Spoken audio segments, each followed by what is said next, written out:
reunião aqui.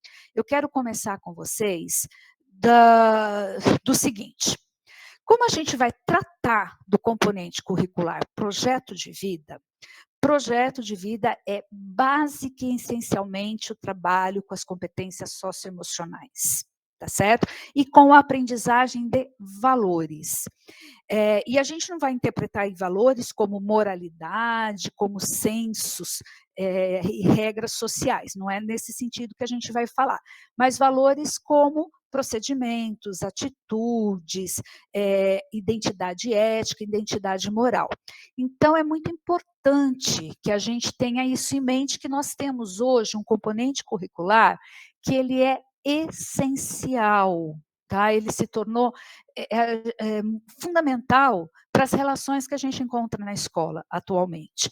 Então, a gente precisa ter um cuidado e um olhar bem perspicaz para esse componente, tá? Dar o devido valor para que ele tem. Porque às vezes a gente pensa, mas um componente que foi criado. Não, mas é um componente que tem que tem um trabalho muito intenso e que tem um objetivo muito específico para ser desenvolvido com os estudantes na sala de aula. Para a gente começar a conversar com vocês a respeito desse componente, a gente vai fazer aqui uma atividade, tá? Que eu gosto bastante, de gamificação. Então, a gente vai fazer esse esquenta motor aqui e nós vamos primeiro brincar um pouquinho. Eu vou apresentar para vocês um dilema.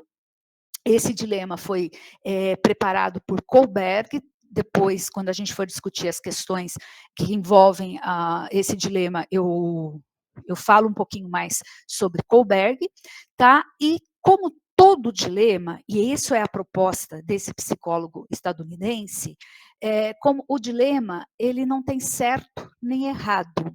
A proposta, quando a gente elabora um dilema e a gente trabalha com ele em sala de aula ou até nas formações, nas orientações formativas, é a gente estabelecer o seguinte, é avaliar a motivação da resposta que a gente deu. Então, não existe, olha, se eu der a resposta sim, está correta? Tá, se eu der a resposta não, também está correta. Então, no dilema, o que eu avalio? A intencionalidade. E diante dessa intencionalidade, a gente consegue, assim, mensurar o nível de desenvolvimento socioemocional que os nossos estudantes encontram, ou até mesmo que a gente se encontra, porque uma autoavaliação, ela se faz também necessária para nós, né, enquanto educadores. Então, o que eu vou propor para vocês? Quem tiver com o celular, tudo bem, dá para fazer, porque existe um aplicativo que vocês podem entrar, e quem tiver no computador, melhor ainda, né? Mas tanto celular quanto computador é possível a gente utilizar essa plataforma. Então, eu vou pedir para que vocês abram uma aba, tá certo? Uma abinha. Lá, sabe lá em cima, na parte de cima ali da nossa tela, então vocês vão encontrar o mais, então vocês vão abrir ali uma nova guia, a gente fala aba, mas é uma nova guia, então eu vou pedir que vocês abram essa nova guia, tá bom? Ao abrir essa nova guia, vocês vão digitar, então eu vou até colocar, depois eu compartilho com vocês a tela, tá? Que para mostrar como que vai ser essa tela que vocês vão entrar. Então, a gente vai fazer uma brincadeira aqui, a gente vai fazer um joguinho do Kahoot. E o Kahoot, ele é muito bacana, porque ele é uma gamificação, então ele está dentro das metodologias ativas, a gente consegue usar tanto no desktop, né, com PC, com tablet, com celular, porque a gente consegue lá na Play Store ou na loja do iOS baixar esse aplicativo, tá certo? Então, a gente consegue usar ele assim, e o estudante a gente consegue compartilhar de qualquer forma. Ele é gratuito, tá? E ele é composto de duas partes. Uma parte é o que pertence ao administrador, e esse administrador, o que ele faz? Ele prepara e ele programa esse jogo. e ele prepara e ele programa o jogo. E tem o jogador, que ele entra no jogo, tá? Então, o que eu vou pedir para vocês digitarem nessa nova aba que vocês abriram? Esse endereço aqui, ó. Kahoot, eu estou pondo aqui no chat, kahoot.it, tá? Ou deixa eu até pegar aqui pela barra aqui, para vocês entrarem direto, porque do jeito que eu digitei não dá para vocês entrarem. Vocês podem entrar até aqui pelo endereço que eu coloquei no chat, tá? Ou vocês abrem uma aba, quem quiser abrir, ou se vocês quiserem entrar aqui pelo chat do Kahoot. Quando vocês entrarem, deixa eu mostrar que página que vocês vão estar.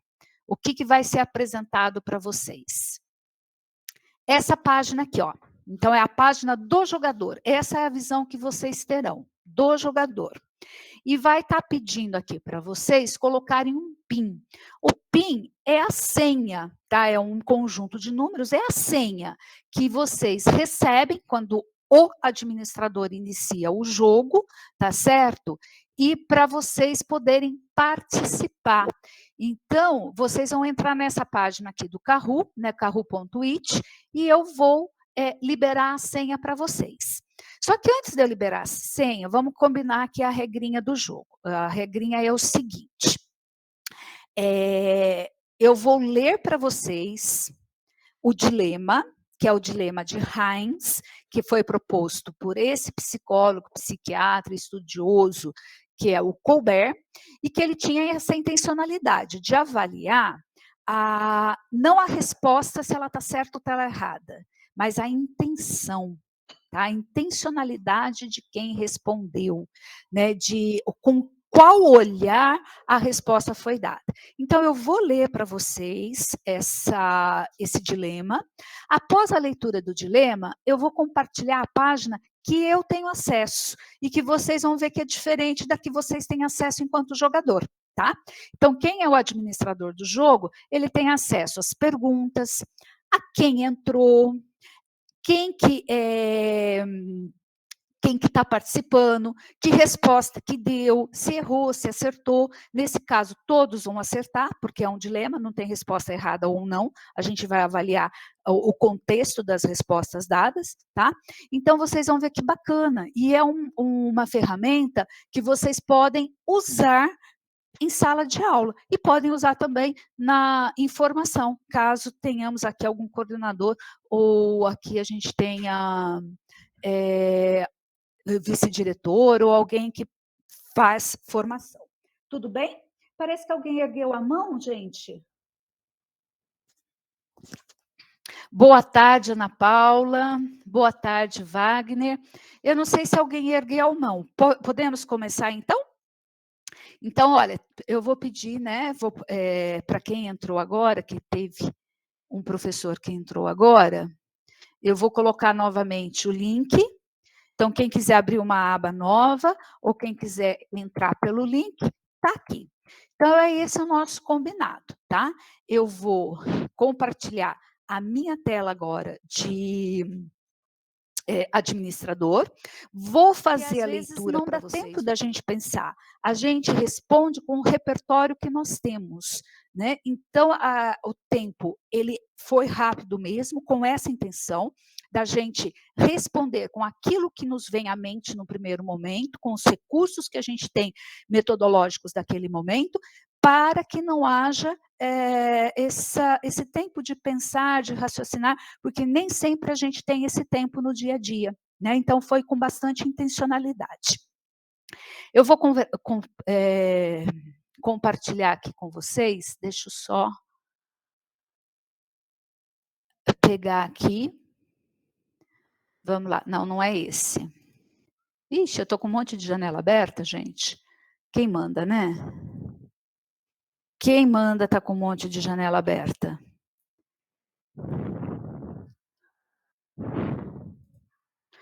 Só um minutinho, tá bom? Vamos lá. Deixa eu voltar aqui, que eu estava na última página, não tem problema. Vamos lá. voltar no projeto de vida. Então, lembrando dos nossos combinados, tá? Eu vou ler o dilema para vocês, vou disponibilizar o jogo. Quando eu disponibilizar, vai aparecer o PIN. Vocês vão pegar esse número que eu colocar aqui para vocês, vocês vão digitar lá no Kahoot que vocês abriram, tá? E vão ter rapidinho, são 20 segundos cada pergunta. Então, é jogo rápido mesmo para trabalhar com repertórios que a gente pode disponibilizar para essas pessoas, para que elas optem de que forma elas irão pensar. Então, eu escolho um caminho, não porque eu não sei como escolher outro e não me restou alternativa, mas eu escolho um caminho porque foi esse que eu quis. Foi esse que eu analisei, que eu avaliei, que eu aferi e que eu cheguei à conclusão que é o melhor que eu tenho que seguir. Então, o projeto de vida, ele trabalha dessa forma. Eu não condeno, mas eu dou repertório para que qualquer um possa, qualquer estudante aí no caso, ele possa escolher o caminho mais adequado para ele seguir, mas com autocrítica, com autossenso, sabendo por que ele está percorrendo aquele caminho. E aí eu vou para o dilema de Heinz, tá? Após esse dilema, então a gente começa o nosso joguinho. Então eu vou fazer aqui a leitura. É uma leitura simples, mas é um dilema que ele nos coloca diante de duas situações altamente graves, que é a vida e é a lei. Né? E as duas coisas válidas, duas situações válidas. E que, como todo dilema, se não fosse difícil, né, da gente decidir, não seria dilema. Então, a esposa de Heinz estava morrendo de um determinado tipo de câncer.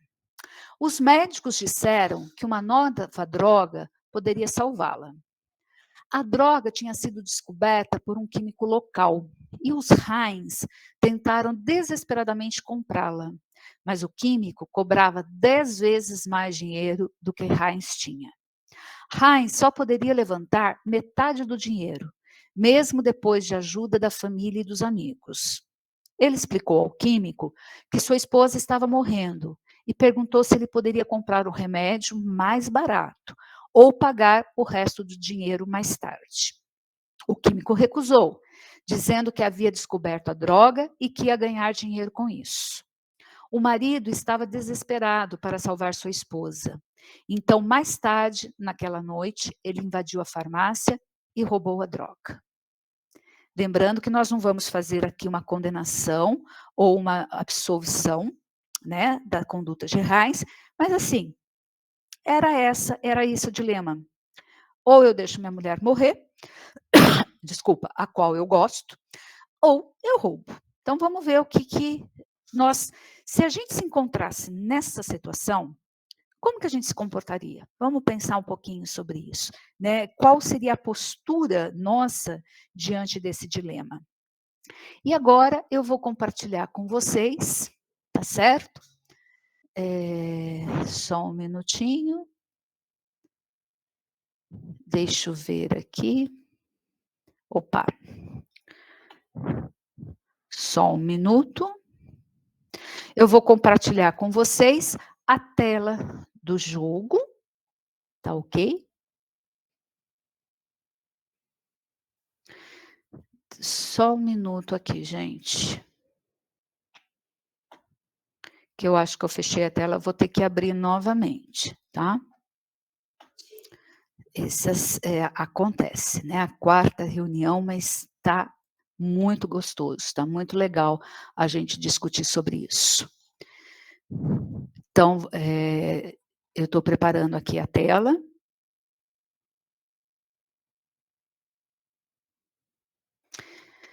Eu vou compartilhar com vocês a minha visão do Kahoot, que vocês estão vendo que é diferente da visão que vocês têm enquanto jogador, né? Então, essa aqui, para mim, é a minha tela de administrador.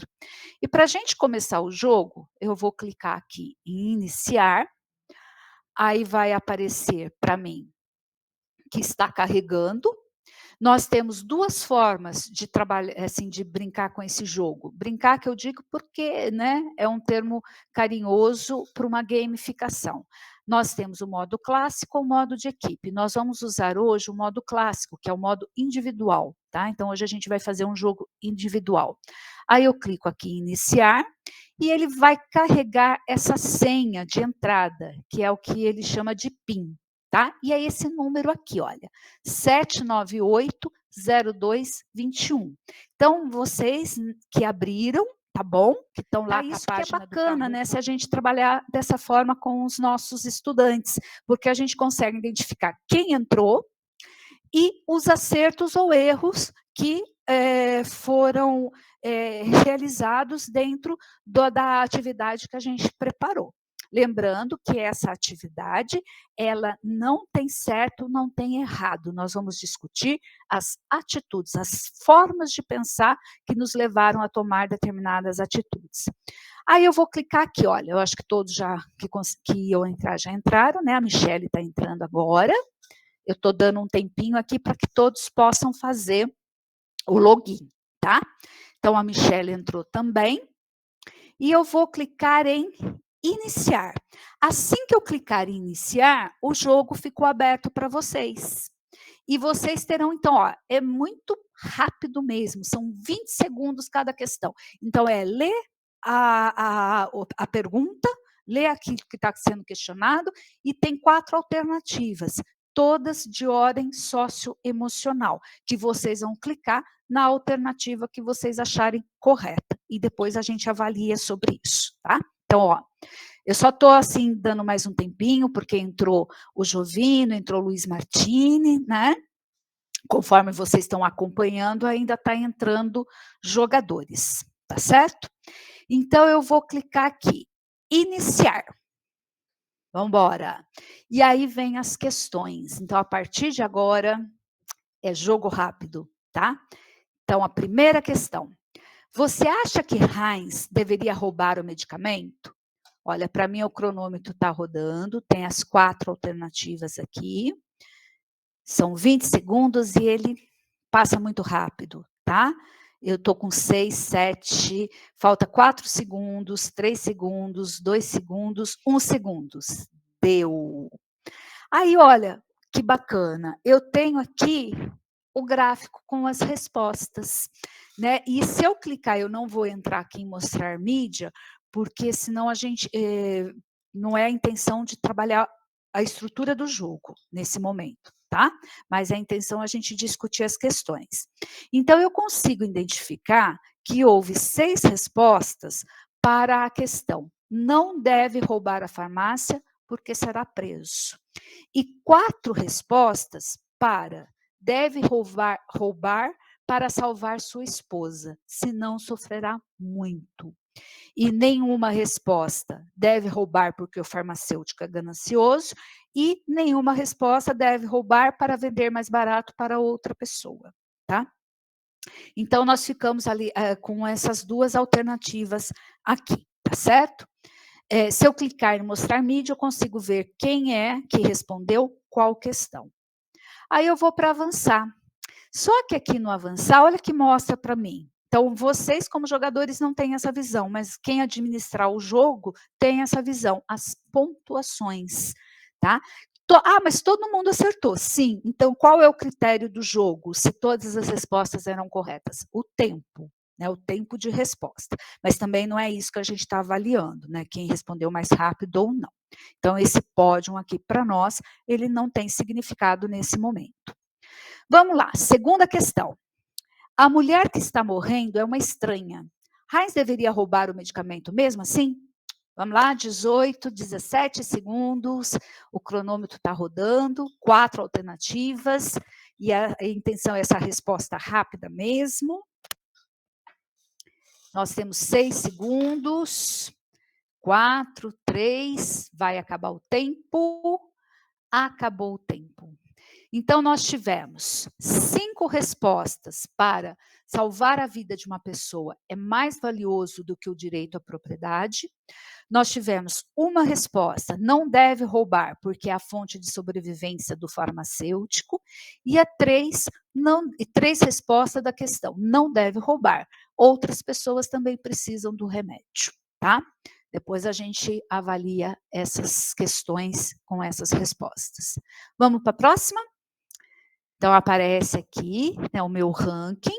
Vocês têm, seria bacana, porque no caso de vocês estarem trabalhando com perguntas onde só tem uma resposta correta, vocês conseguem identificar os alunos que não acertaram, né, de uma forma imediata. Próxima questão. É importante que as pessoas façam todo o possível para salvar a vida de alguém? Então, nós temos lá, essa questão aqui, eu pus um tempo maior de forma proposital, tá? Porque ela precisa de uma reflexão maior, ela envolve outras competências para a gente respondê-la. Então, vocês terão 1 minuto, não mais, né? Porque já passou algum tempinho. Mas vocês terão 1 minuto para respondê-la.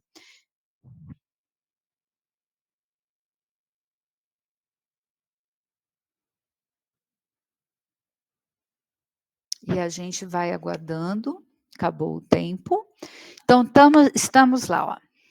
6 responderam sim, mas não devem ultrapassar o limite da lei. Para essa questão, né, se é importante que as pessoas façam todo o possível para salvar a vida de alguém. Então, nós tivemos 6 respostas para sim, mas não deve ultrapassar o limite da lei. Nós tivemos 6 respostas para é importante, desde que não coloque a própria vida em risco. E nós temos uma resposta para é importante, desde que não viole a propriedade do outro. E nenhuma resposta para depende da vida de quem estiver sendo salva. Há quem não deva ser salvo, tá? Ninguém deu essa resposta. Aí a gente tem as pontuações. Aí a gente vê assim, né, que por exemplo, a Si, ela atingiu uma sequência de 3 respostas corretas, então ela foi a mais rápida, então a gente vê que esse ranking vai esquentando ali para os alunos que gostam de participar de um game. Quarta questão, o roubo é ilegal, é ruim do ponto de vista moral? Aqui também é bate pronto, tá? Então é responder em 20 segundos. O roubo é ilegal e é ruim do ponto de vista moral?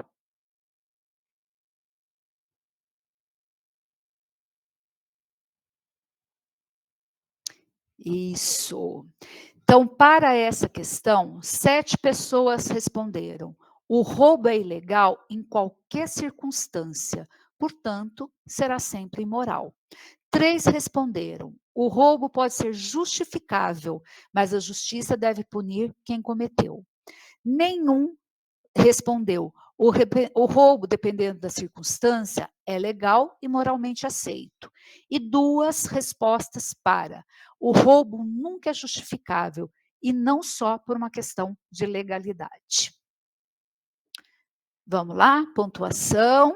A Si continua na frente. Vamos lá, avançar. Quinta e última questão. As pessoas devem tentar fazer todo o possível para obedecer à lei? Também 20 segundos, tá? Então, as pessoas devem tentar fazer todo o possível para obedecer à lei? Estamos com 6, 5, 4, 3, 2 e acabou o tempo. Então, vamos lá. Para essa questão, 7 responderam sim, porque sempre haverá punições.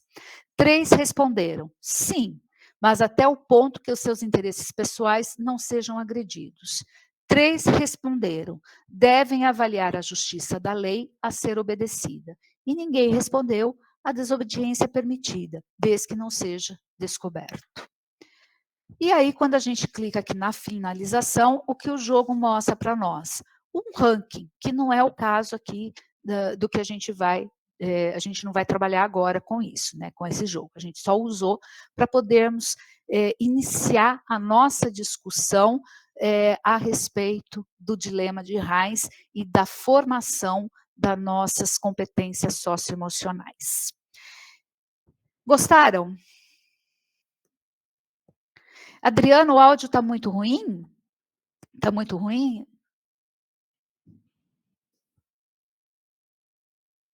Está baixo o meu áudio, gente? Tá assim? Para os demais também? Depende. Isabel? Para mim tá bom. Ai, obrigada, Isabel. Eu acho que o Proatec do Romeu, como é que chama o Proatec? Wagner. Wagner, você respondeu, depende em relação à situação que a gente discutiu sobre o áudio ou sobre você ter gostado do jogo? Ah, do som. Ah, ok. É porque assim foram tantas perguntas seguidas, né, que eu fiquei sem saber sobre o que a gente estava tratando mesmo, né? Que bom que vocês gostaram do jogo, porque a intenção assim, a gente apresentar e a gente vai estar apresentando para vocês sempre que a gente puder. Obrigada, Dulcelena, pelo retorno. A gente vai estar apresentando sempre que a gente fizer um encontro, ferramentas que vocês podem diversificar através das metodologias desenvolvidas em sala de aula. E o Kahoot é uma dessas ferramentas, e para nós, assim, é muito boa, porque ela é gratuita, né? E eu não estou fazendo aqui propaganda dela, não. Mas que a gente vai buscar sempre aquilo que a gente pode usar sem ter que pagar, né? Bom, mas vamos falar agora do que nos trouxe até aqui nesse momento. É sobre o dilema de Heinz. Que dilema, né? Ficar entre o que a lei determina, que não é errado, e ninguém vai discutir aqui que a lei está errada, tá? Ou que a gente é contra a lei, não é essa a situação. Então, a gente fica entre o que a lei determina, que precisamos de uma ordem social estabelecida, senão a gente não teria chegado na sociedade que existe hoje, a gente teria se autodestruído, né? Então, olha o nosso dilema: respeitar uma regra social necessária ou atender uma necessidade da vida? Porque se a gente pensar, a vida é um bem que está acima de qualquer outra situação. Mas a gente se esbarrou na lei, né? Nós nos esbarramos na lei. E aí, o que vocês fariam e o que vocês acharam da postura do Heinz? Eu acho que a Ana Paula abriu a câmera. Você quer falar, né, Ana Paula? Quer sim, pode falar. Tão bonitinha, fala sim. Não, estou quietinha aqui, só observando. Gente, quem quer fazer tentando ligar as fez informações. Entrevistas com as mais diferentes faixas etárias, com diferentes classes sociais e com diferentes condições sociais, porque ele faz um trabalho também, inclusive, em presídios, tá? Então, ele vai entrevistar, assim, ele faz esses testes com várias personalidades das mais diferentes vias, com as mais diferentes assim, histórias de vida, e ele chega assim, a uma conclusão, ele constrói, ele vai fazer uma construção daquilo que ele chama de estágios de desenvolvimento moral, tá? E o que ele considera esse estágio? E aí ele coloca: o certo e o errado dentro de um dilema, ele é muito tênue, porque alguém colocou aqui, né? É uma atitude tomada ao seu desespero, é mais fácil falar quando não acontece com a gente. Então, ele vai pensando nessas questões, e ela vai pensando naquelas questões filosóficas, até que ponto, a qualquer preço, eu devo fazer uma coisa. Então, ele cria esse desenvolvimento, esses estágios do desenvolvimento moral, em que ele coloca o seguinte: quando nós avaliamos uma situação perpetrada por um indivíduo, não é a resposta em si do indivíduo que a gente tem que levar em consideração, mas o que a levou a tomar aquela decisão. Então, por isso que no dilema não tem certo, não tem errado. O que a gente avalia? Avalia como evolução sociomoral. por que que a pessoa tomou aquela atitude, tá? O que a motivou? Qual foi a motivação? E diante disso, diante dessa, assim, desse deflagrador, né, dessa questão deflagradora, o que leva uma pessoa a tomar essa decisão, então Kohlberg, ele cria aquilo que ele chama de estágios de desenvolvimento moral, em que ele deixa muito claro, não é o sim e não é o não. Não existe resposta correta e nem existe resposta errada, mas o que existe é a construção da moralidade, e a gente não está falando aqui de regras morais impostas pela sociedade, a gente não está falando de vestido curto, vestido comprido, tá? Não é nada disso, e nem questionando a importância disso ou a validade, não é isso, nós estamos falando de identidade ética. Quem é esse ser humano e quais foram os percursos de vida que o levou a ser do jeito que ele é, tá certo?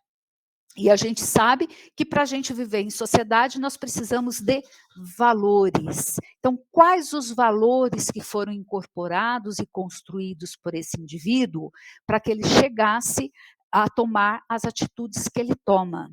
Então, mais importante do que a atitude, que é uma, assim, que a postura, que é uma consequência, é a gente conseguir avaliar o que levou a essa atitude, que é a causa. Porque dependendo da causa, as nossas respostas são diferentes.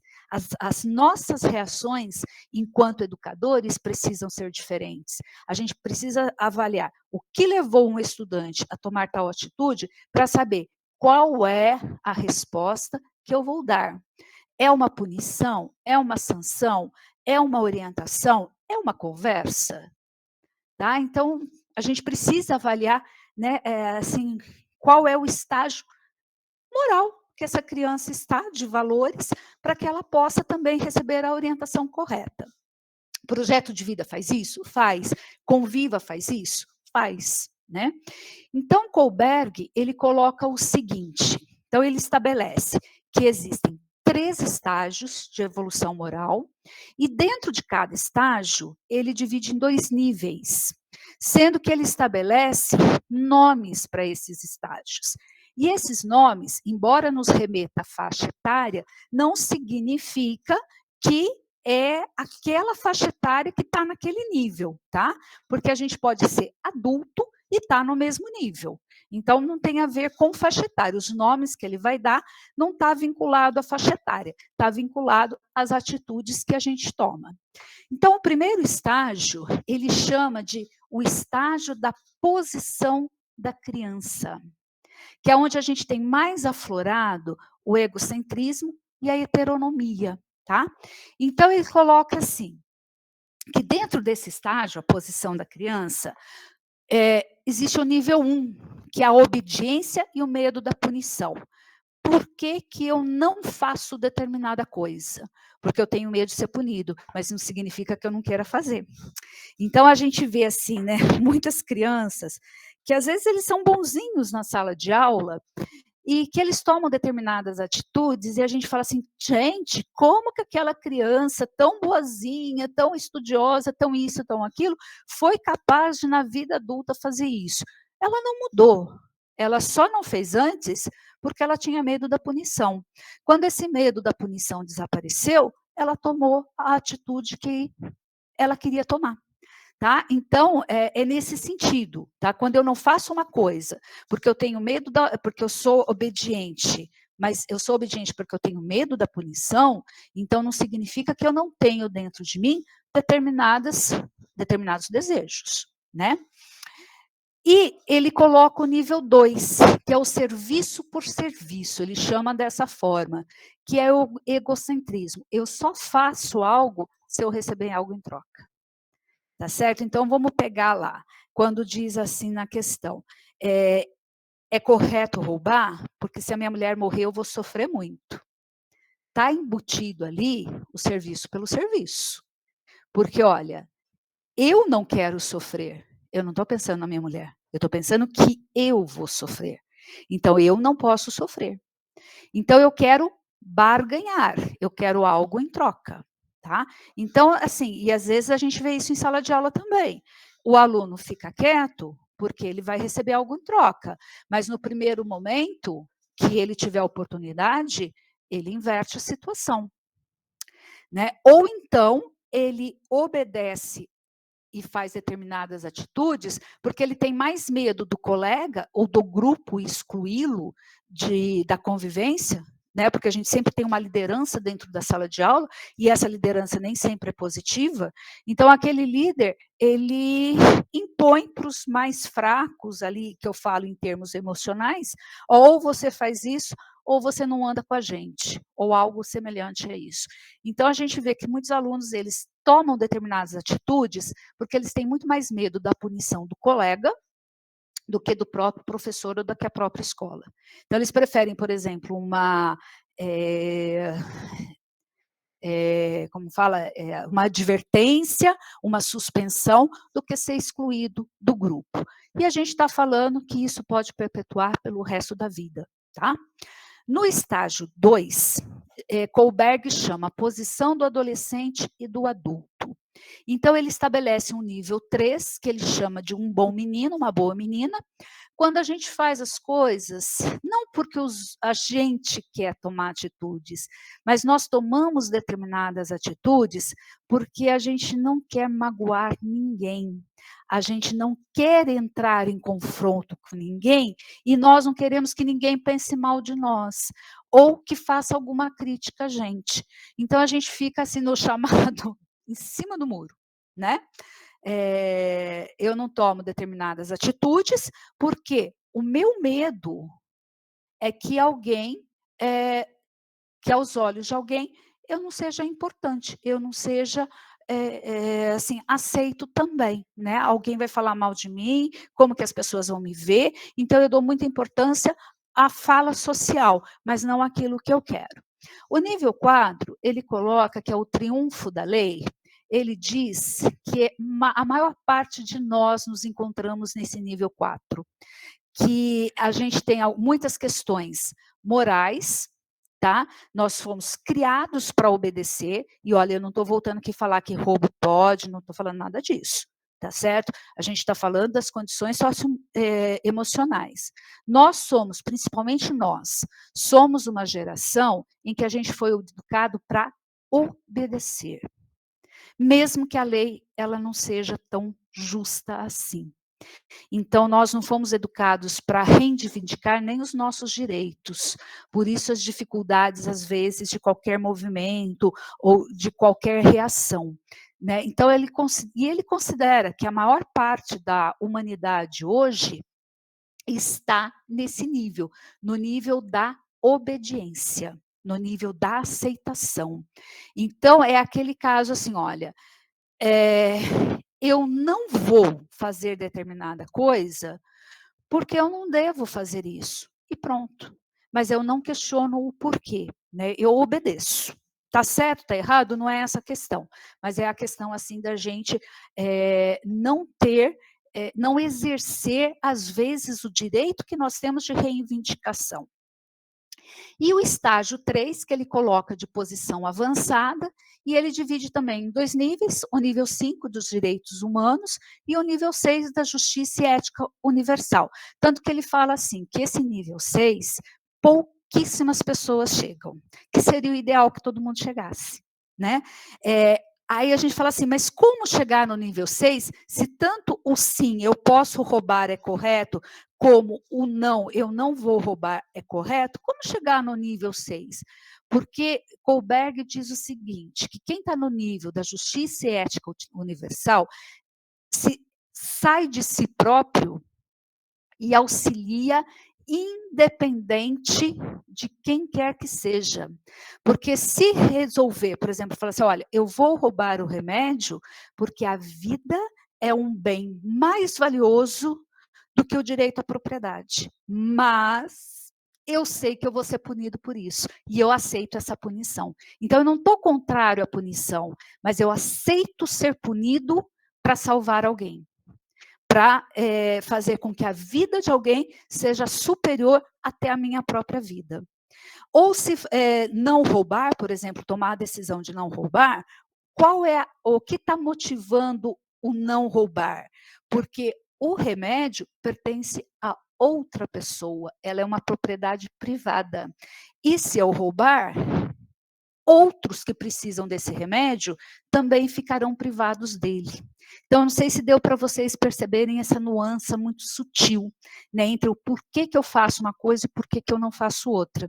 Então, ele não discute assim, olha, o roubo não pode, mas perder a vida também não. Então, de que forma que eu cruzo as duas situações? Eu vou preso, eu respondo perante a lei. E países que têm leis mais rígidas pode custar a minha liberdade pelo resto da vida. Mas mesmo assim, eu vou fazer porque alguém vai poder viver. Ele coloca que esse nível 6 é tão raro que a gente consegue citar exemplos. E pessoas assim bem fraquinhas dentro da nossa sociedade, tipo, né, que ele mesmo cita.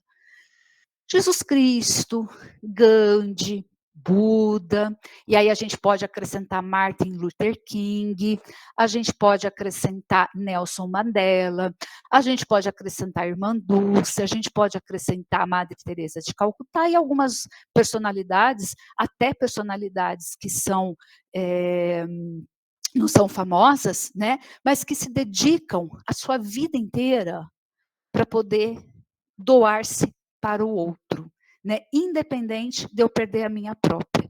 Então, aquilo que ele considera que ele fala que deveria ser normal, deveria ser geral, passou a ser uma exceção. Então, é essa avaliação, gente, tá? Então, vocês falam, o que tem a ver com o projeto de vida?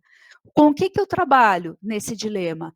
Com a formação ética moral, que é exatamente isso que a gente vai fazer no projeto de vida. Nós não vamos julgar se os estudantes estão corretos ou não. E isso não significa que a gente deixa que as regras, a gente vai deixar de fazer valer as regras, a gente não está falando disso. Mas nós estamos falando de desenvolver as competências socioemocionais, para que as atitudes desses estudantes cheguem perto do razoável, que é enxergar no outro o direito que eu tenho, né? O direito que eu tenho de ir e vir, de estar presente em algum lugar, de ser respeitado. E, então, assim, é quando a gente consegue trabalhar com o estudante essa possibilidade de convivência em sociedade. Simone, você está com a mão levantadinha?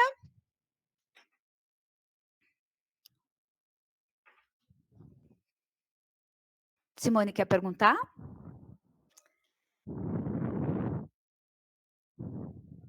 Não? Eu acho que... Bom, depois, se você quiser, Simone, fique à vontade, tá? Então, é esse o nosso esquenta motor, né, a respeito do projeto de vida. Tá ok? Então, eu vou compartilhar agora, né, a gente já leu o Dilema de Heinz, vamos agora tratar, né, trazer toda essa discussão para o nosso componente curricular, que na sua concepção de currículo, ele está estruturado em 3 eixos, que ele trata do desenvolvimento socioemocional, então por isso essa discussão anterior sobre o Kohlberg, né, que não necessariamente é o único autor, eu devo fazer isso em sala de aula, não, não necessariamente, eu só contextualizei uma situação do que é o desenvolvimento socioemocional. A pedagogia da presença, que ela ficou muito comum, lá nas escolas PEI, ela é trazido das escolas PEI, e hoje ela faz parte de todas as escolas da rede estadual, e do protagonismo do estudante, que muitos não gostam desse termo, porque acham que esse termo é da liberdade para o estudante fazer o que ele quer, e não é isso. Protagonismo é o estudante participar ativamente da sua vida acadêmica. tá? E participar de forma assertiva dentro da escola. Então, eu preciso ensinar a fazer isso também. Então, ser protagonista não é deixar o aluno fazer o que ele quer, mas é trazer o aluno para o nosso lado para que ele seja responsável pelo seu processo, ele se enxergue responsável pelo seu processo de aprendizagem, tá? E o que é o projeto de vida na escola, né? Quando a gente fala do projeto de vida, a gente tem um componente curricular e a gente tem uma proposta que é feita hoje pelo Currículo Paulista para os estudantes. O projeto de vida é o norteador das ações da escola, uma vez que atende aos interesses dos estudantes. E, além disso, deverá estar alinhado com o Currículo Paulista, integrando, assim, todos os componentes curriculares, os quais precisam estar envolvidos para nortear o trabalho pedagógico da escola. E aqui vai uma pausa, para a gente discutir um pouquinho sobre isso. Quando está escrito aqui, olha, ele atende os interesses da escola, aos interesses da escola, o que a gente pode subentender por isso? O que é esse atender aos interesses da escola? Quem quer compartilhar essa ideia? Fiquem à vontade. Enquanto eu tomo uma aguinha aqui.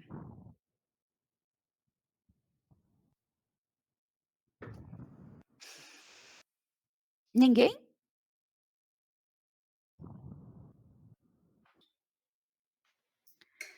Interesse, qual que é o interesse dos estudantes? Na nossa concepção de educador. Simone ainda quer falar? Não, então eu vou abaixar a mãozinha aqui da Simone. Depois, se a Simone quiser falar, fique à vontade. Gente, quais são os maiores interesses do estudante dentro da escola? Para que, pelo menos, deveria ser, para que o aluno vai para a escola? Para que o estudante vai para a escola? Para estudar. Então, atender aos interesses do estudante não é perguntar para ele o que ele quer, o que ele não quer fazer, ou deixar que ele faça o que ele quiser. Gente, quando nós falamos em atender aos interesses dos estudantes, é a gente dar conta, né, pelo menos da nossa parte, independente daqueles que não querem, mas a gente dá conta do ensino, para que a gente consiga atender a aprendizagem, tá certo? Então, o interesse do estudante, qual que deve ser? Porque quem está no terceiro médio está saindo da escola, e às vezes está saindo até antes, por questões das mais diversas possíveis, né? Então, quando a gente pega lá os organizadores curriculares do ensino fundamental, a gente vê o quanto o projeto de vida, ele é significativo enquanto componente curricular. Qual é a proporção que esse componente assume ao ser tratado dentro da escola? Por isso, olha, a gente fala, né, eu tenho muito carinho por esse componente curricular, porque eu reconheço nele a importância que ele merece ser reconhecido, porque ele não é mais um componente, mas é aquele componente que ele trata do indivíduo dentro de uma sociedade, né? Quando a gente lê esse ideal formativo, não é pouca coisa que nos é pedido. Então, dentro desse ideal, a gente encontra lá no ensino fundamental, né, que são os ideais de formação para o ensino fundamental, propostos pelo projeto de vida, que diz assim: é necessário garantir que, ao final do ensino fundamental, o estudante paulista se constitua como cidadão autônomo, capaz de interagir de maneira crítica, solidária, de atuar de maneira consciente e eficaz nas ações que demandam análise criteriosa e na tomada de decisões que impactam o bem comum, e de buscar e analisar criticamente diferentes informações e ter plena consciência de que a aprendizagem é demanda para a vida toda. A ler isso, eu acho que a gente tem um impacto da responsabilidade que nos é pedido enquanto educadores trabalhando com o projeto de vida. Porque, olha, você garantir que esse educando, ele se transforme num cidadão autônomo, né? E aí a gente pensa, o que é autonomia? É fazer o que eu quero ou é fazer o que eu devo? Né? Eu criar, aí a gente volta lá em Kohlberg. Qual é o nível de desenvolvimento socioemocional que você se encontra? Porque quanto maior esse nível, mais decisões assertivas eu tomo, mais voltadas para as questões morais e não para as questões mais egocêntricas, mais hedonistas, né? O que é agir de maneira crítica e de maneira solidária? Porque nós temos aqui no país, a gente vem de uma herança cultural que a crítica ela é carregada de juízos de valores. E quando eu faço uma crítica, eu não estou orientando, eu estou determinando que algo que me é bom, mas para que o outro também tenha a mesma qualidade que eu estou tendo. Então, isso, gente, é um peso muito grande. Então, a gente tem que trabalhar de uma forma muito consciente esse componente curricular, porque nós estamos trabalhando com a formação socioemocional.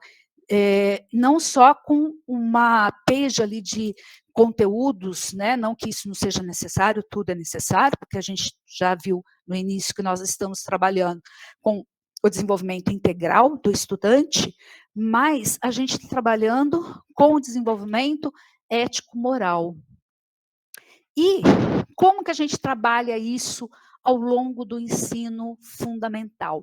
Vocês vão perceber que do 6º ao 9º ano, o currículo sempre coloca o eu central e o eu, e depois do eu, coloca em anos após ano, essa descentralização. Então, primeiro eu vou trabalhar com o autoconhecimento do aluno, a proposta é essa. Então, no 6º, no 7º, no 8º e no 9º ano, sempre que a gente trabalhe com o autoconhecimento do aluno, mas que esse autoconhecimento evolua para que ele reconheça que existe o outro, que ele desenvolva essa empatia e que esse outro tem o mesmo direito que eu.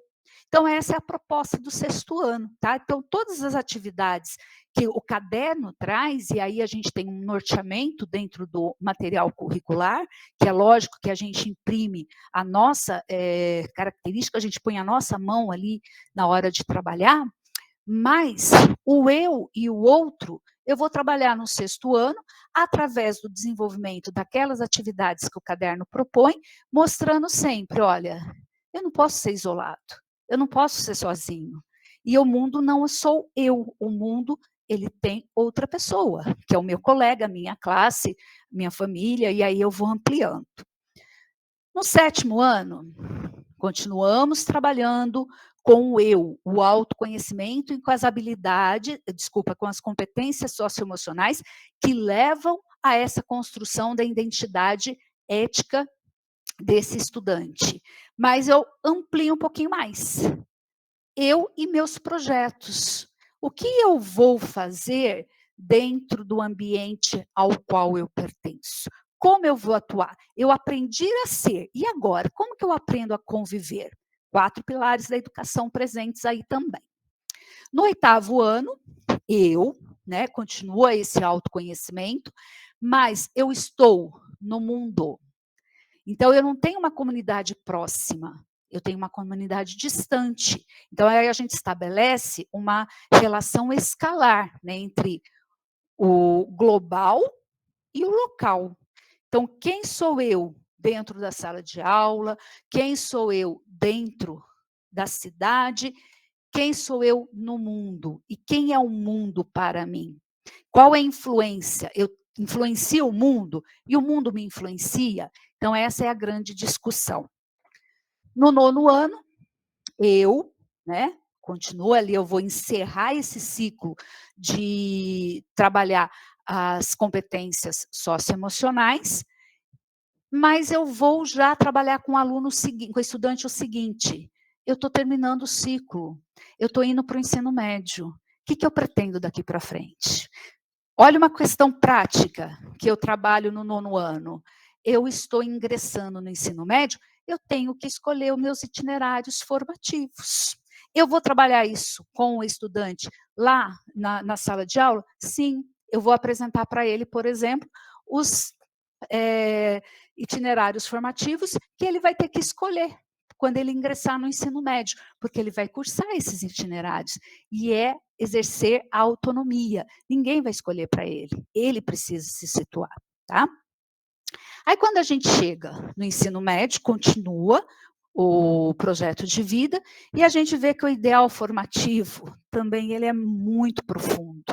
Ele diz: assegurar que todos os estudantes, ao final do ensino médio, possuam um repertório pessoal, biográfico, científico, cultural e político, capaz de permitir-lhes estruturar seus projetos de vida de forma sustentável em relação à continuidade dos estudos, ao ingresso qualificado no mundo do trabalho e à orientação para uma vida saudável e feliz, tanto do ponto de vista individual como do ponto de vista comunitário e social, de forma que, ao se reconhecerem como sujeitos históricos, cuja construção identitária deriva de um processo contínuo de interação e participação, respondam às demandas sociais, econômicas, culturais, políticas, próprios da vida em sociedade de modo responsável e ético.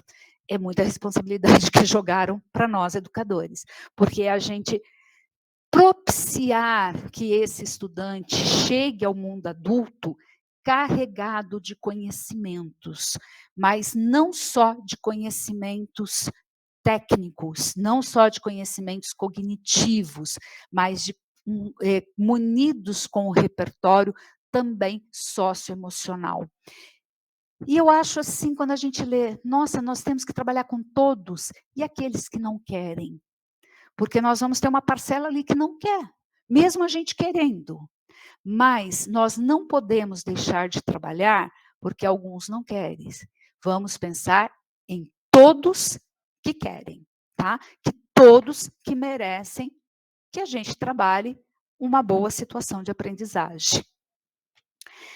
Na primeira série, o que norteia, né, o desenvolvimento do projeto de vida? Quem sou eu? Então, retoma um pouquinho as competências socioemocionais, mas já começa a ampliar aqui o horizonte desse estudante. Quem sou eu e as escolhas que eu faço? Deixando muito claro que todas as escolhas, e existe escolha porque existe mais de uma opção, né, se a vida fosse uma única opção, a gente não precisaria escolher, né? Então, a vida, ela nos oferece várias opções, mas aquela que a gente escolher vai nos trazer consequência. A gente está pronto para assim, sofrer essas consequências? Por isso que a gente precisa pensar nas escolhas de forma mais assertiva. Não é acertar sempre, mas é fazer aquelas escolhas mais adequadas. Então, essa é a temática da primeira série, tá? Do ensino médio. Na segunda série, quem eu quero ser e as aprendizagens de que necessito. E aqui é bacana porque o projeto de vida, ele vai enfatizar bastante essa atuação aqui. Compreensão da importância das áreas de conhecimento e como essas aprendizagens se articulam ao seu projeto de vida. Então, a gente está chamando os alunos para a responsabilidade que ele também tem em relação à construção do conhecimento dele. Então, olha, você quer ser vou citar uma base comum, né? Você quer ser engenheiro, você precisa estudar matemática. Então, que ele tenha essa consciência, né, do que ele precisa fazer para ele chegar aonde ele deseja. E aí, no terceiro médio, meu percurso, minhas conquistas e os novos desafios. Aqui, a gente vê que faz parte da ementa a reflexão sobre decisões profissionais. Nós, né, sempre pensamos assim, esse estudante, ele precisa da continuidade à educação formal dele. Então, o nosso desejo é que todos pudessem, de fato, cursar uma universidade que eles quisessem, tá? Mas, por questões outras, Nós temos quem não pode ir para uma universidade, quem não quer ir para uma universidade, mas a gente vai discutir com eles que eles têm um papel dentro da sociedade. E qual é o papel que eles vão desempenhar? Né? Qual é a escolha que eles vão fazer para essa continuidade de vida? Então, essa reflexão sobre essas decisões profissionais, ela percorre também todo o ano letivo da terceira série do ensino médio, tá? E agora, né, eu vou dar uma paradinha aqui para vocês descansarem da minha voz e para eu escutar de vocês. A gente está falando muito sobre competências socioemocionais. Quem quer falar para mim um pouquinho sobre essas competências, enquanto eu tomo aqui a minha aguinha?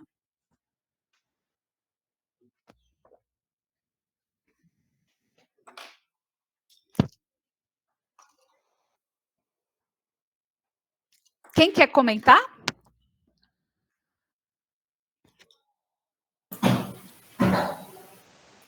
Maria Ângela. Oi.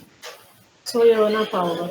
Oi, Ana Paula. Vendo você falando aí, todas essas suas falas muito importantes, muito interessantes, eu já havia pensado que estava faltando exatamente isso que você acabou de colocar. Nós, da escola como um todo, estarmos cientes que dentro de tudo isso que você falou, existem esses macros temas, né? E esses macros temas não é só o docente que tem que estar em posse disso, e sim a escola como um todo. Porque, na verdade, como entra a abertura ao novo, né? Entra o engajamento com os outros, ou seja, eu e o outro, aquilo que você falou, primeiro eu, depois o outro, quem eu sou, o mundo. A resiliência emocional, que isso daí é muito importante e que é muito difícil a gente colocar hoje, principalmente para o ciclo 2 e médio. Para os menores, que é a escola, que é o período que eu atuo, é um pouco mais fácil a gente colocar essa resiliência emocional. Por isso entra aí fortemente a gestão, para poder estarmos formando os professores, né? Com esses macro temas da habilidade, tudo, para depois a gente sair abrindo esses macro temas para os seus micros, porque todos eles envolvem uma série de coisas. Vamos dar um exemplo. Quando eu falo em resiliência emocional, eu estou falando da tolerância. E isso daí, hoje em dia, depois vindo aí de uma pandemia, para a gente, se já está difícil para nós adultos, como é que fala? Nos comportarmos perante a isso, termos a tolerância à hora certa, no lugar certo, com a pessoa certa, temos que ter a nossa autoconfiança, ou seja, não se autodepreciar, como eu escrevi aí embaixo, e nem o poder de autoafirmação, né? Porque todos nós estamos em aprendizagem. Isso tudo aí é resiliência, quando você também tem a tolerância a algo que deu errado, a uma frustração nossa. Então, a gente precisa saber trabalhar com o que deu certo, a gente fica muito alegre. O que deu errado, a gente também tem que trabalhar com isso. Ou não deu errado, não usaria essa palavra. Usaria talvez a palavra não deu tão certo assim, mas a gente pode construir algo melhor. E isso tem que ser passado dentro da sala de aula com muito cuidado para os alunos, porque eles precisam entender isso daí fortemente. Porque na vida, a gente, né, que eu tenho pouco tempo de vida e já muito... É muito passado e pouco futuro? A gente está então, nessa eu sou fase jovem já? para ser velha e velha para ser jovem, Eu digamos entendo assim. você, Ana Paula. Entendo, né? Eu penso que a gente tem que saber passar muito bem isso para eles, porque a cabeça do jovem, do pré-adolescente, está sempre em constante construção. E nós não podemos e nem temos esse direito de desconstruir tudo isso. Por isso que eu vejo que o projeto de vida ele é muito válido desde sempre, né? Eu acho que já deveria ter feito parte do currículo isso há muito tempo. Desde sempre, ele é sempre muito válido para poder fazer com que nós aprendamos cada vez mais e ensinamos nossos alunos a ter essa resiliência, a estar aberto para o novo e não só criticar. A gente precisa parar de olhar o outro com os olhos da crítica, com os olhos do julgamento. E temos que ter a nossa curiosidade em aprender o que o outro tem a nos ensinar, o que o outro... Ele mexe com a minha imaginação. Eu costumava dar, só rapidamente, nas minhas aulas de filosofia, eu dava 2 aulas na sexta-feira à noite. Então, quem que quer assistir 2 aulas de filosofia à noite do ensino médio? Eu. Eu também. Eu também. Eu sou de humanas, então eu quero. Eu fiz filosofia, sou apaixonada também. Como que eu os cativei? Eu falei, visto que o celular não sai da mão deles, né? Eu falei para eles, vocês estão filosofando o tempo inteiro. Muitos de vocês aqui usam óculos e eu estou vendo a lente de vocês azul. Então, vocês estão no Facebook. Enquanto eu dou aula, vocês estão no Facebook. E aí vocês... Deixa eu abrir minha câmera aqui para você poder me ver. E vocês estando no Facebook, vocês já estão filosofando. Só que vocês não estão sabendo. Ao passo que você lê um post de alguém e você dá uma curtida, você já refletiu sobre aquilo. Você já parou ali um segundinho para fazer uma reflexão. Não contente com a reflexão, você quis expandir a sua ideia para o outro. Você comentou. Uhum. Né? E aí, você também ainda não satisfeito com todas essas ferramentas, você quer disseminar o seu pensamento, a sua opinião. E você vai e compartilha. Então, você está filosofando 24 horas, visto que sua internet está com crédito aí, você já está com crédito vencido. Isso eu falava para eles na filosofia. E eu falava assim para eles assim, então, quando a gente pensa em filosofia, eu não estou falando de Marx, dos grandes filósofos, Sócrates, Aristóteles, não estou falando só disso. Eu estou falando que vocês filosofam o tempo inteiro. Então, o tempo inteiro a gente tem que estar aberto para aprender com o outro.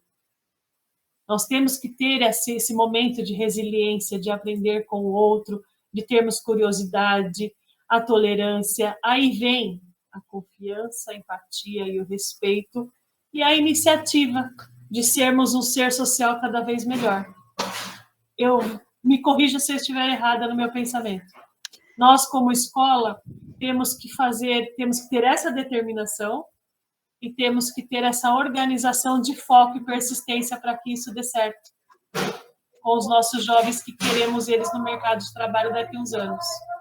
Me corrija se eu estiver errada. Não, eu achei muito pertinente e perfeita a sua fala, tá? Porque quando a gente discute, né, o que são essas macrocompetências e o que são essas competências socioemocionais, nós também precisamos desenvolver na gente, porque a gente precisa também se enxergar dentro desse processo de formação, porque a gente vai construindo isso ao longo da vida, mas nós estamos dentro da escola como responsáveis pela construção dos alunos. Exato. Né? Porque a gente não pode, assim, às vezes, colocar... então, olha, os valores vêm de casa. A gente não está falando de valores. Não. Nós estamos falando de competências emocionais que são discutidas na escola. Sim. Que elas são vivenciadas a partir dos pares, porque eu só me revelo quem eu sou dentro de um par, tá? Quando eu estou dentro da sociedade. Porque, assim, eu nunca vi um monge budista errar. Lá no alto do Himalaia, em meditação, eu não acredito que ele vai errar, sozinho. Até porque ele pensa 10 vezes. Não, e que ele não tem, só se ele brigar com ele mesmo. Né? Exatamente. Agora, quando a gente quando a gente convive com os demais, quando a gente está no meio do furacão, no olho do furacão, nós tomamos atitudes. Que atitudes? Quais são as atitudes que a gente toma? E o projeto de vida é essa reflexão. Exatamente. Né? É quando a gente para e reflete quais as atitudes que nós estamos tomando. É isso que permeia. E lá você falou que é do ensino dos anos iniciais, né? Que escola que você é, Ana Paula? No Romeu Vergal. É do Romeu. Então, vocês têm aí o Conviva, não tem? Temos. Então, o Conviva é o preparo para o projeto de vida, né? Exatamente. Então, eu brinco que eu falo que é o Convivinha, né? Quando você está trabalhando com os pequenininhos, para lá, quando ele chegar no 6º ano, ele vai tratar de forma específica, ele vai, assim, lidar com o termo. Porque no Convivinha, ele não lida, ele lida com a situação. Ele vai voltar na memória e vai começar a sua atuação. Né? E ele vai identificar aquilo que ele aprendeu lá atrás, né, sobre o que são regras de convivência. Então, essas macrocompetências, elas são isso. Hoje a gente não vai aprofundar nesse assunto, tá? Eu só joguei esse tema para vocês, porque o que a gente pretende? Próximos encontros, para a gente poder discutir metodologia, para a gente aprofundar nessas macrocompetências, para a gente poder discutir situações de uma escola, o que a outra enfrenta, que a gente estabeleça esse diálogo para ver trocas, né, entre nós, porque isso também faz parte das macrocompetências, né, quando a gente estabelece circuitos de conversas, onde a gente pode, ao mesmo tempo, falar das nossas experiências, mas a gente aprender com o outro também, né? Então, é essa a nossa intenção. A única coisa que eu vou comentar hoje sobre as competências, que é o seguinte, no nosso currículo, e se vocês pegarem, o Nino me lembrou bem, lá no currículo em ação, tá? No caderno do professor, logo no início, deixa eu ver, aqui, ó, logo no início, na página 7, tá? Ele traz todo um histórico, toda uma referência ao que são as competências socioemocionais. E essas competências, conforme elas estão agrupadas aqui, e é essa que a gente vai usar, tá? Porque o nosso currículo, ele fala sobre isso, a gente está trabalhando com as macrocompetências que são elaboradas lá pelo Instituto Ayrton Senna, porque se vocês digitarem hoje no Google, vocês vão encontrar diferentes grupos, diferentes propostas, tá? Todas elas, assim, querem dizer a mesma coisa, mas elas estão agrupadas, às vezes, de forma diferente. Então, a gente vai usar aquilo que o nosso currículo usa, e o nosso currículo está trabalhando com as competências socioemocionais do Instituto Ayrton Senna. Tá? Então, lá na página 7, na página 8, na página 9 do caderno, do currículo em ação, tecnologia e inovação, tá? Do caderno do professor, vocês têm toda uma abordagem sobre essas competências socioemocionais. E essas competências, então, elas estão agrupadas em 5 macrocompetências, e cada macrocompetência, ela traz as microcompetências, tá? Então, a macrocompetência autogestão, ela traz determinação, organização, foco, persistência e responsabilidade. O que a gente compreende? Olha, se eu não sou determinada, eu sou organizada, eu tenho foco, eu tenho persistência, eu tenho responsabilidade, mas eu não sou determinada ainda, eu não tenho essa macrocompetência construída. Então, para eu ter autogestão, eu preciso construir em mim essas 5 microcompetências, porque senão algo me falta, algo me escapa pelas mãos, tá? E quando a gente trabalha com aluno, lá no 6º ano, a gente apresenta, sim, nominalmente, essas macrocompetências e essas microcompetências. Mas, além de apresentar, o que a gente faz ao longo de todo o currículo do projeto de vida? Nós vivenciamos atividades para que eles não definam, porque não interessa a definição aqui, interessa vivência. Porque eu saber definir o que é foco não significa que eu tenha. Eu sei definir, mas eu vivencio isso. Então, a intenção do projeto de vida é isso, tá? Vivenciar todas essas microcompetências para auxiliar na construção da macrocompetência. A macrocompetência, engajamento com os outros, envolve iniciativa social, assertividade, entusiasmo. E ser assertivo, volto a insistir, não é a gente acertar sempre, tá? Não é isso, mas é nós tomarmos o melhor caminho que a gente puder dentro das escolhas que nos é possível. A amabilidade, isso aqui está difícil. 2 anos fora do ambiente escolar é o que a gente tem encontrado, e eu vejo o pessoal do Conviva, é o que tem encontrado maior dificuldade para lidar com o grupo de estudantes hoje, e até nós, né? Porque nós vivemos separados, a gente se isolou. E aí a volta na convivência requer que a gente desenvolva empatia, respeito, confiança. Então, a gente precisa ser empático, a gente precisa ser respeitoso, a gente precisa ser confiável. E a gente luta hoje num país com uma cultura terrível, que é a cultura do levar vantagem em tudo. Então, a gente se depara com muitos estudantes e adultos também que colocam o seguinte: ser empático, ser respeitoso e ser confiável é ser bobo, porque as pessoas vão se aproveitar de mim, porque o mundo é dos espertos. Então, aqui a gente está numa luta danada com a mídia, né? E com essa cultura do mais mingar um pouco o meu primeiro.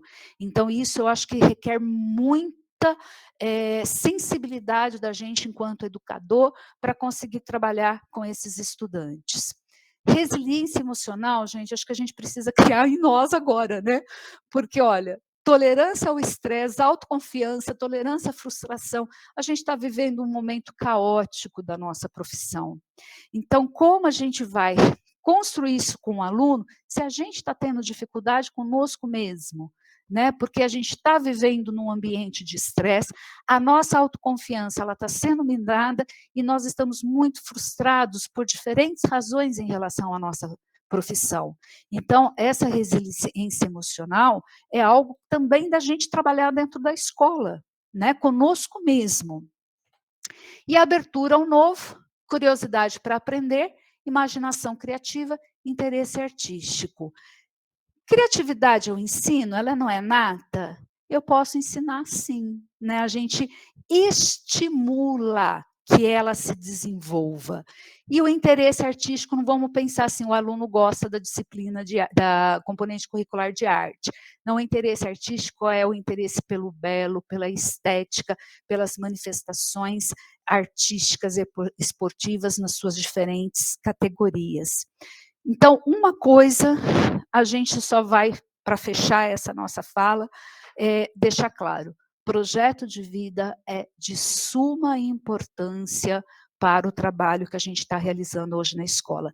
Então, professores que pegaram esse componente, vice-diretores que são responsáveis pelo Conviva, POCs, PROATECs que auxiliam naquelas atividades, naqueles questionários socioemocionais, não pensem que vocês estão com uma disciplina, um componente curricular de menor valor, mas de extremo valor para a sociedade hoje e para os nossos estudantes hoje.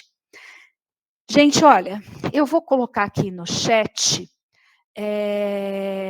uma avaliação que para nós seria assim, muito importante que vocês respondessem. Eu agradeço por demais, porque para nós vai dar um norte muito grande do nosso trabalho, e eu quero agradecer muito pela participação e pela presença de todos vocês. E se for interessante, para nós vai ser a gente continuar nosso diálogo em próximos encontros. Então, que esses sejam os primeiros de muitos. É esse aqui, ó, o currículo em ação que o Nino passou aqui para mim, mostrando que na primeira página, tá? Aqui nas páginas iniciais, a gente tem as orientações sobre as competências socioemocionais que a gente vai tratar num próximo encontro. Por isso, gente, lembra daquele desenho do Pernalonga? Por hoje é só? Então, por hoje é só. Falei muito, agradeço a atenção de todos e eu agradeço, Gesiene, tá? Obrigada, Simone, querida, você é, assim, ponta firme comigo, que delícia de pessoa que a Simone é. E você é suspeita, Simone, você é muito suspeita. E eu peço muito que vocês entrem nesse link para responder, porque para a gente vai ser muito importante, muito valioso. Vai com Deus, Silvia, para a sala de aula. Força, coragem, resistência. E eu vou pedir para o Nino vir aqui falar um oi para vocês, porque eu estou com a câmera dele, gente.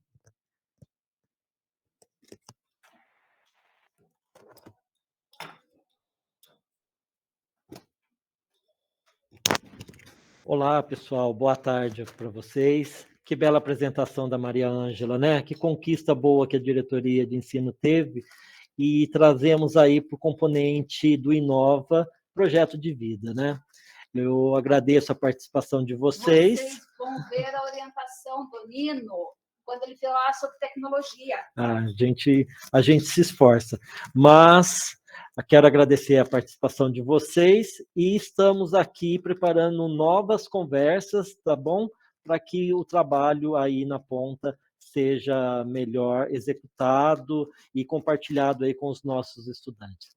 Pessoal, muito obrigado, tá? Como a Maria Ângela falou, não esqueçam de responder a este link que ela colocou aí no chat, tá certo? Porque ele finaliza muito o nosso trabalho aqui também, tá certo? Fiquem com Deus, tá? Um bom descanso